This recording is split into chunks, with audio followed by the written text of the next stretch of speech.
1940, México inició una etapa llamada el Milagro Mexicano. Esta etapa se caracterizó por ser de un crecimiento sostenido y fue el cambio hacia la formación de una nación moderna e industrializada. En este periodo se crean las instituciones políticas y sociales más importantes del país. Su máxima expresión fue en el desarrollo estabilizador. Durante esta época se dio el famoso 12.50 el dólar, lo que demostró la estabilidad de México, que duró más de 20 años. Este periodo inició en la Segunda Guerra Mundial, que dio un gran estímulo al crecimiento de la economía mexicana.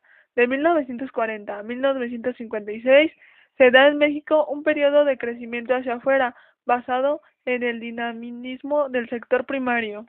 A pesar de encontrarse inmerso en las complicaciones derivadas del movimiento interno de la revolución, la inversión del gobierno cardenista en obras públicas constituyó un elemento adicional de importancia destacada para respaldar el futuro crecimiento económico de la nación y en la reconstrucción de su economía a partir de la Segunda Guerra Mundial. México contó con mejores posibilidades para ampliar su estructura de producción de manufacturas. Industrialización de México, 1940-1960. Como sabemos, algunos países participaron en la guerra, sobre todo Estados Unidos, así que no pudieron satisfacer la demanda de productos manufacturados de nuestro país, o sea, escasa de ofertas. Dichos bienes tuvieron que ser producidos internamente, es decir, que México tuvo que empezar a hacer sus propios productos y también fomentar la exportación en algunas manufacturas y también en países. También el Estado empezó a invertir directamente en la industria, invirtiendo en algunas industrias que se consideran básicas para el desarrollo del país y absorbiendo algunas empresas que estaban a punto de quebrar, lo que ayudó a mantener el nivel de empleo en el país. La crisis externa que amenazaba al país a fines de la década de 1940 no llegó a manifestarse debido a la guerra de Corea, que permitió a nuestro país seguir aumentando no solo sus exportaciones, sino sus importaciones. Todo ello hace posible que las inversiones en la industria sigan creciendo, aunque también se intensificará la inversión extranjera.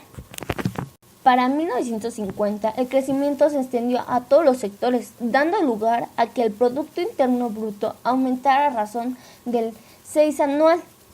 Este crecimiento favoreció el incremento de exportaciones y de importaciones de bienes manufacturados, y esto hace que también los inversionistas aumenten. La inversión extranjera siguió aumentando en las ramas industriales. El crédito público se extendió. El crecimiento de la industria a partir de 1950 se ve apoyado por tres elementos fundamentales. 1. Expansión de la producción agrícola. 2. Proteccionalismo. Y 3. Atracción de capitales extranjeros.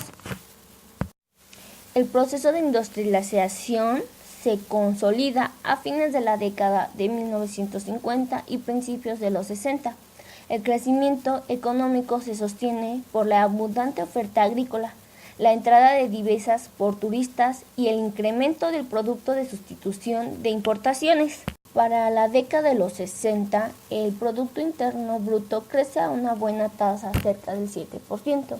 El consumo se incrementa y hay un gran impulso a las actividades de la construcción. La industria crece más que la economía en su conjunto. La estructura productiva del sector industrial se vuelve más diversificada. Se producen ya bienes intermedios y algunos de capital. Por su lado, las inversiones extranjeras directas en la industria siguen aumentando en forma considerable. En conclusión, el proceso de desarrollo industrial trajo consigo el crecimiento de las ciudades, lógicamente la multiplicación de los trabajos urbanos en la industria y los servicios.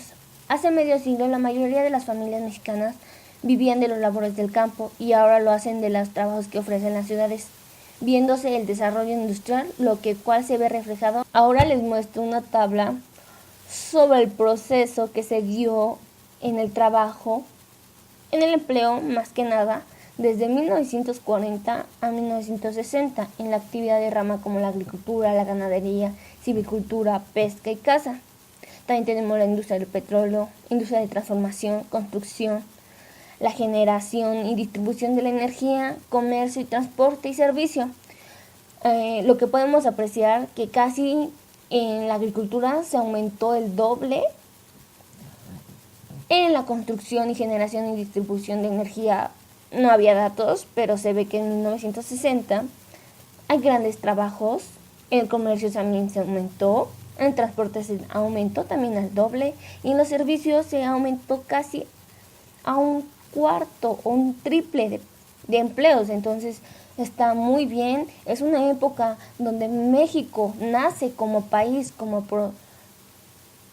proceso, como empieza a transformarse, empieza a tener grandes comercios, grandes importaciones y